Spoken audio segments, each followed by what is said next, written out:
நண்பர் விஜய் கட்சி ஆரம்பித்திருக்கிறார். அவர் விசில் சின்னத்தை புகுதுகிறார்.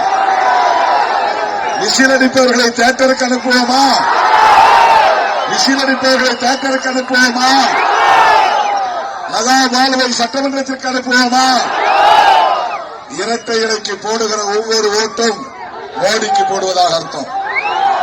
விஜய்க்கு போடுகிற ஒவ்வொரு ஓட்டும் பிஜேபிக்கு போடுவதாக அர்த்தம். தமிழ்நாட்டை நாசப்படுத்துவதற்கு அதிமுக பாஜக கூட்டணி கைகோர்த்திருக்கிறது. அன்புமணி உடைந்த பாமகவும் கைகோர்த்திருக்கிறது. அந்த கும்பல் சிபிஐயால் உருவாக்கப்பட்ட ஒரு கூட்டணி. அவர்கள் வெற்றி பெற்றால் தமிழ்நாட்டில் தமிழர்களுக்கு பாதுகாப்பு இல்லை.